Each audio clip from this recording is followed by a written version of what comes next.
Hello, everyone, and welcome to welcome back to You Don't Know Her, the podcast all about the mindset and what we can do to make the best future for ourselves, one by design and not by default. And I'm delighted to welcome back Ishani, Dr. Ishani Rao, and here we are. It's been, we're not in the same clothes or anything like that. It's a completely different day. How have you been since we last spoke?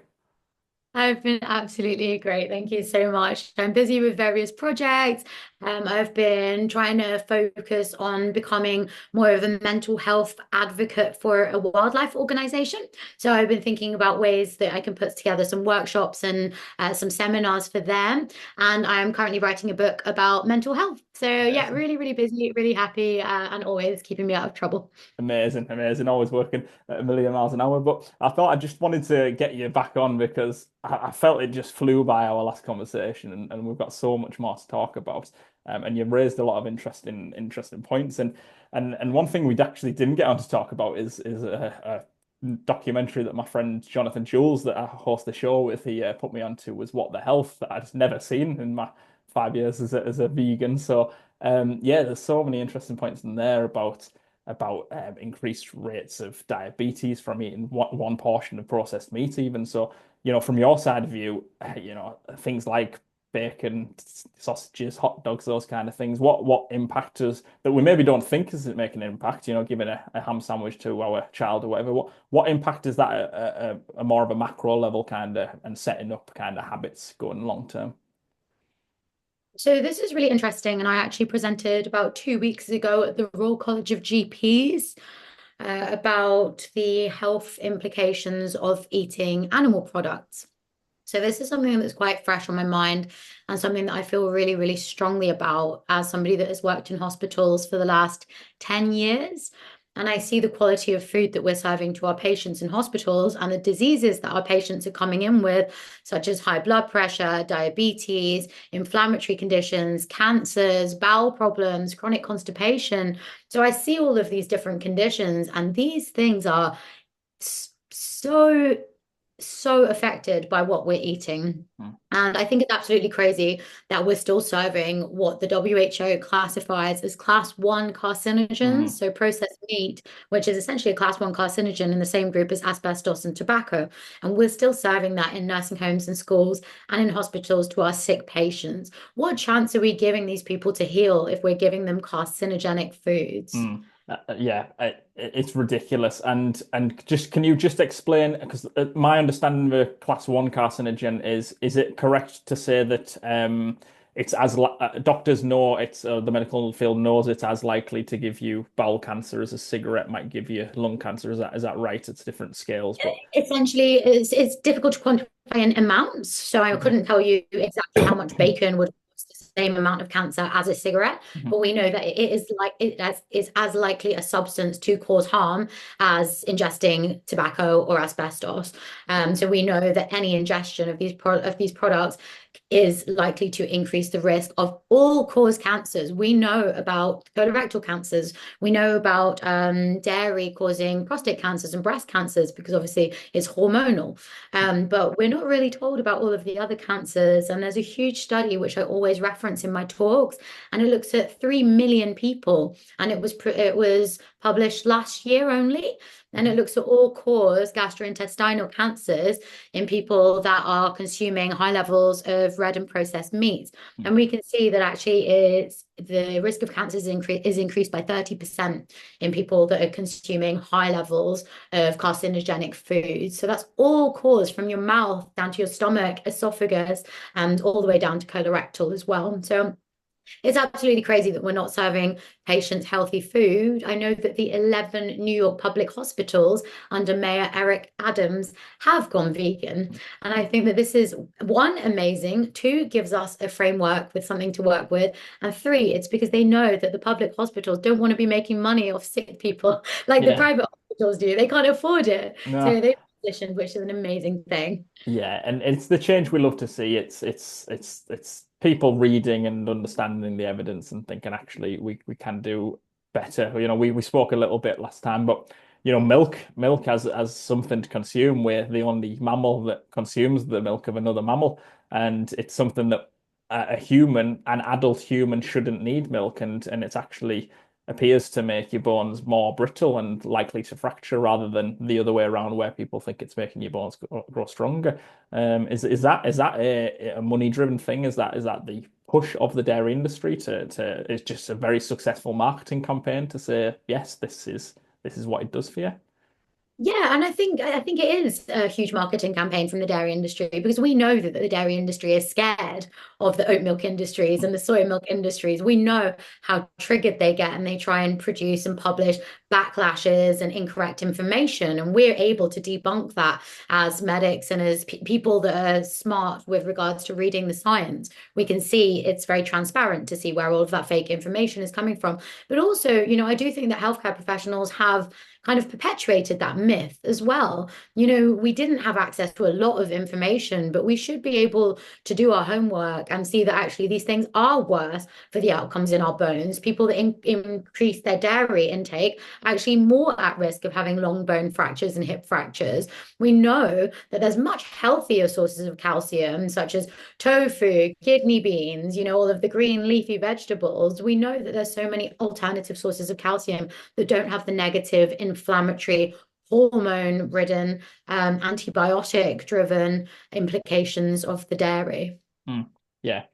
Yeah, it is incredible what you can do with some of these foods. I mean, I know there's a gym over in America, an online community of people called the Vegan Gym, and it's run by two very athletic, muscular brothers, Leif and Anders Anderson, and they have put forward for free for people to view and use as like a diet plan, which is 150 grams of protein, no supplements required, every nutrient you need for 2,000 calories.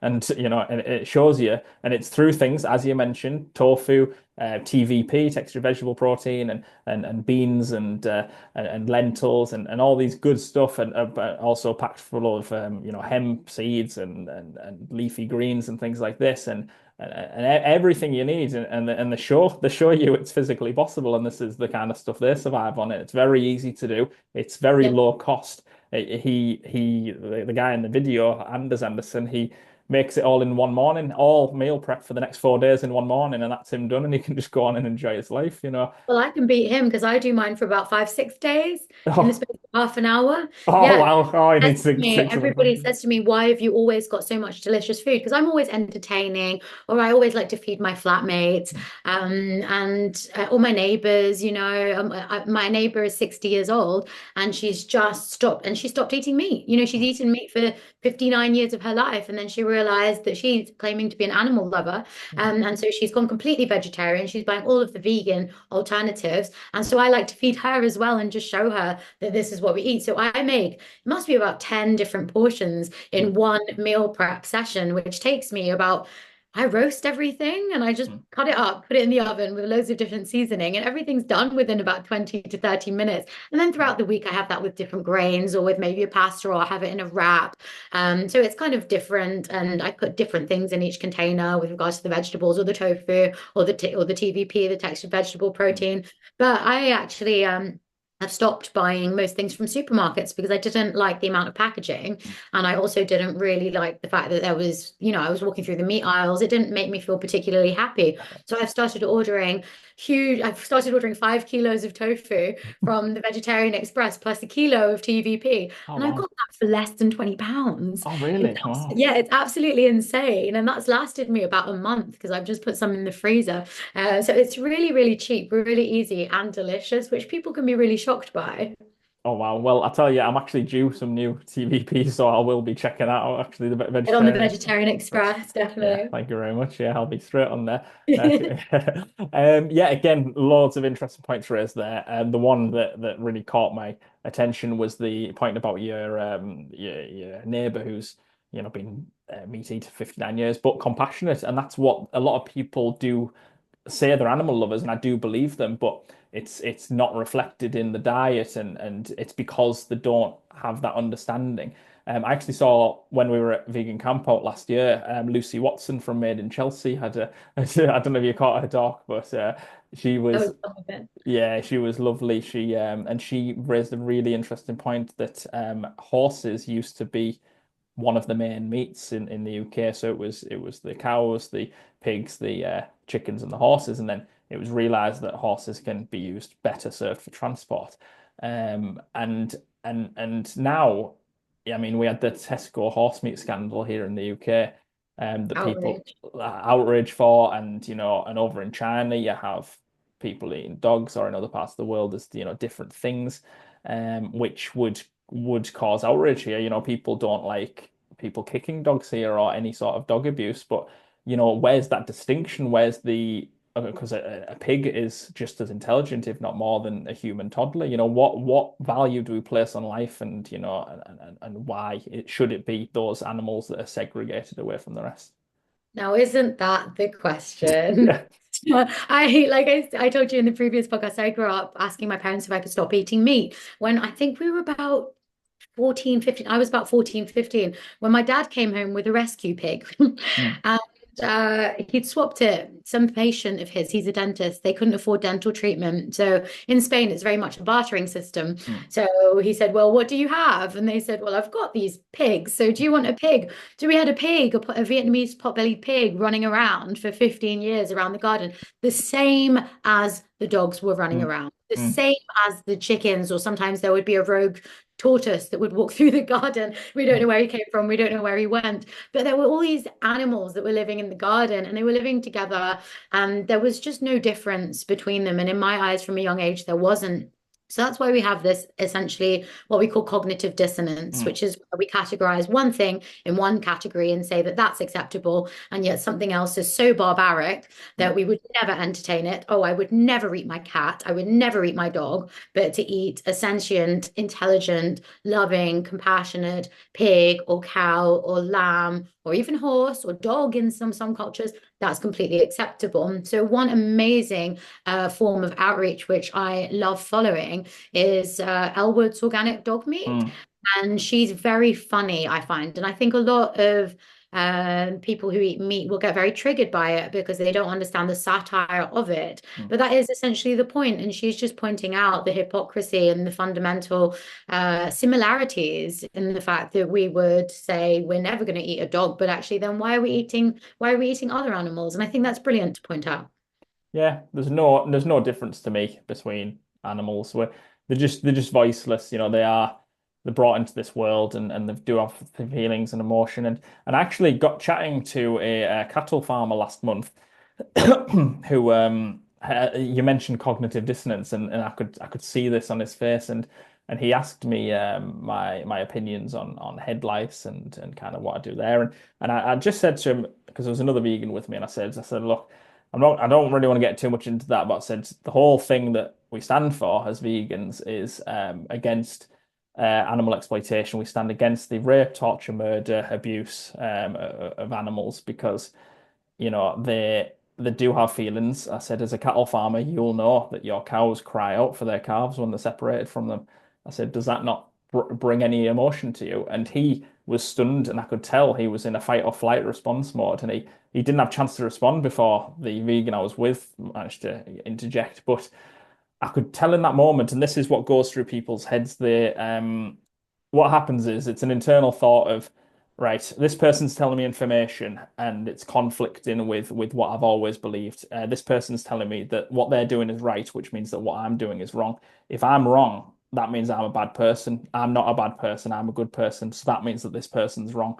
And it's nobody's fault. That's just the way the human brain's programmed. It wants you but it's a slow process. It's acknowledging that. And it took me a long time. And as I say, I only started because of the health side of it, but then your eyes get opened at a certain point, and you want to learn more. So, yeah, is that something you agree with, you resonate with, you've seen yourself? Definitely. I mean, I wasn't born vegan, Yeah. and I have so many family members that are now vegan. My mom, my dad, my brother's amazing girlfriend. They're all vegan, but none of us were born vegan. And, there's things that I could learn from other people, and I learn from other people every day where they teach me to be a little bit better. My brother gave me his secondhand milk machine. So instead of going to the shop and buying cartons, I can now just make oat milk. And I think, why was I not doing that before?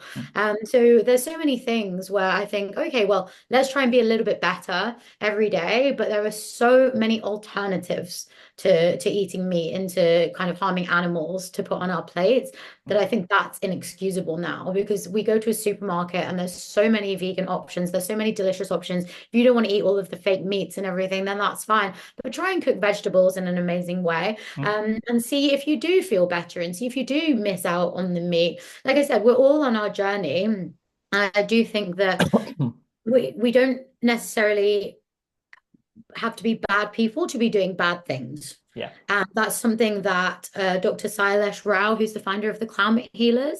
So the Climate Healers is an amazing organization that looks at sustainability within engineering. And he founded that, and he's an Indian, but he's living in the States, and he is telling everybody all of the science behind going vegan and behind the animal agriculture industry. And I was chatting to him in an eco commune in the forest in India, because we were both doing talks at the Vegan Forest Festival in Sadhana Forest, which I'd fully recommend checking out. Wow. And he was closing the festival, and I was opening the festival.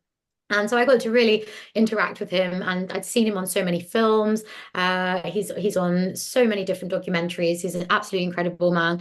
And I overheard a conversation that he was having with somebody that said, "Oh, I agree with exactly what you're saying, but I still eat meat and I'm still not vegan."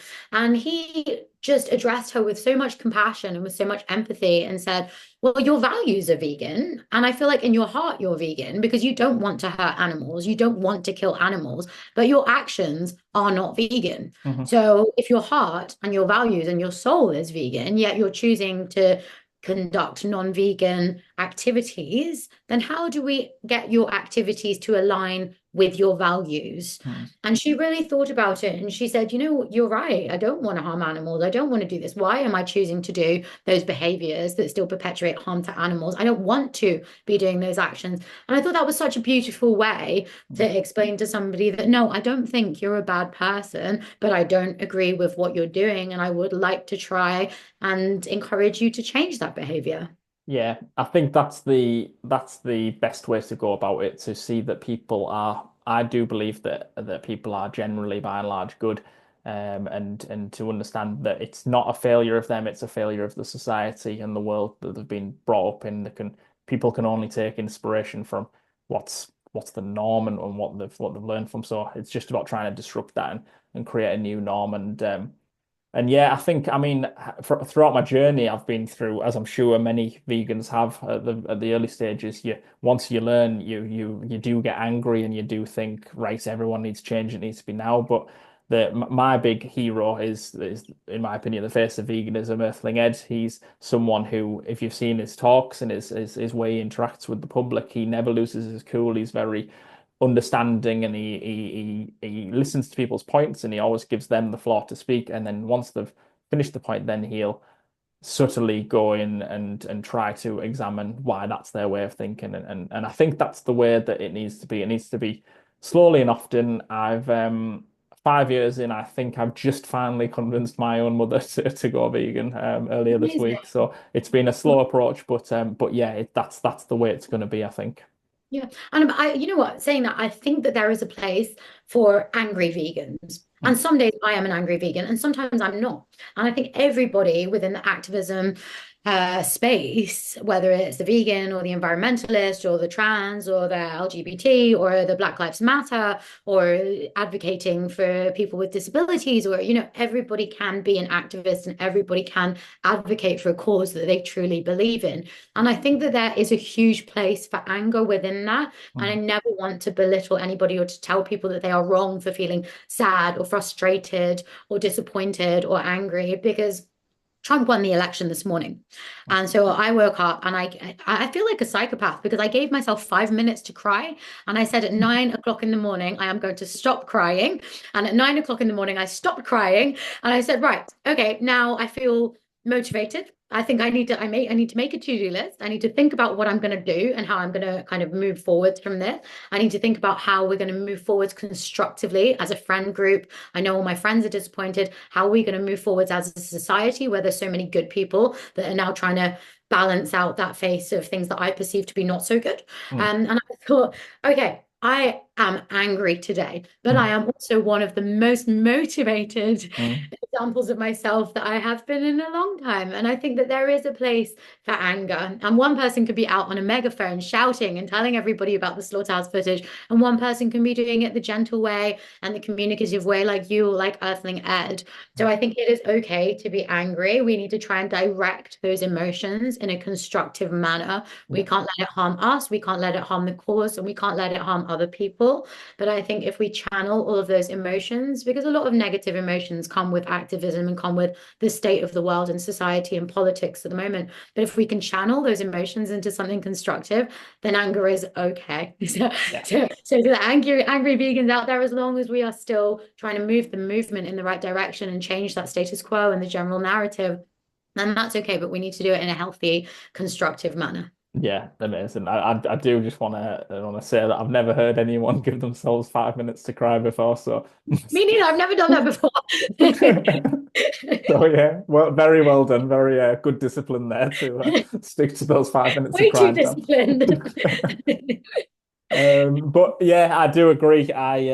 So I think the other big name in the vegan activism community is Joy Carbstrong, in my opinion, and he is someone who's clearly passionate. He's a very articulate man, and he gets his point across. And his whole thing is silence is violence, and we all need to be getting the message out there. And I do thoroughly agree with that as well. So I think yeah, as long as you've got the right heart, like you say, and the right ideas, and you want to use that to get your point across, I think yeah, there's different ways of doing it. As long as it's getting the message out there, it'll affect, and just the more you talk about it, the more it'll. And over my time, it was 24 years. I was 24 years old when I turned vegan, and it was many years of different things probably making me think and reflect, and then at some point it just all clicks, doesn't it? And you think, right, this is my life now. Yeah, and it's really interesting because we talked about like the different forms of activism, the different tones of voice within that space. So on one side, we've got the very calm, very collected Earthling Ed, and on the other side, you've got somebody like Joey Carbstrong who's angry and passionate and is just telling people the raw, hard facts. And actually, Joey Carbstrong was the person that converted one of the best activists that I've got in our circle. So Will and also his girlfriend Narina, and they met through Joey Carbstrong and their Oh, activism. And they work for Will works for Animal Defenders International, and Narina is doing so much activism. So actually, different forms of communication work for different people. And I also think that as a general practitioner working with so many patients, what works for one person might not work for another person, and then we've got to try and figure out what does work for that other person, whether yeah. it's trying to teach them about how to empower themselves with diet or lifestyle or mental health or with veganism or activism or sustainability. If I'm not using the right tone of voice for one person, I think I'm not getting anywhere. Then I've got to think, okay, well, how do I change that narrative and how do I shift that tone to be more effective? Okay. Yeah. Thoroughly agree. Well, again, it's absolutely flown by, but we're here again. We're at the end again. I feel like we need a part three, but no, I will let you go. I'm not going to keep you here all night, but no, At really, some point, we can do a part three. I'm very much up for that. I think we've got a lot more to chat about, so I'd be excited. absolutely. But yeah, really do appreciate your time, and your thoughts and your wisdom, and I hope it's resonated with people as well, and they've learned a little something. I mean, I've learned about Vegetarian Express online, from a tofu order, so I've learned something if nothing else. But yeah, thank you very much, Ishani. And last question again, just to recap, where can the people find you if they want to reach out to you? Yeah, so my name's Dr. Ishani Rao, and you'll be able to find me with a quick Google on LinkedIn or on Instagram. And I'm always just chatting with people on my phone. So do drop me a message with any interesting projects or anything that you think that I can help you with. And I would also check out plant-based health professionals, eco medics within the UK, and for any resources outside of the UK, Physicians Committee for Responsible Medicine, which is run by Dr. Neil Barnard and has some amazing resources as well. Amazing, perfect. Thank you very much for your time, and Thanks for enjoy the having rest of me. the night. Cheers. Thank you. Bye. Bye.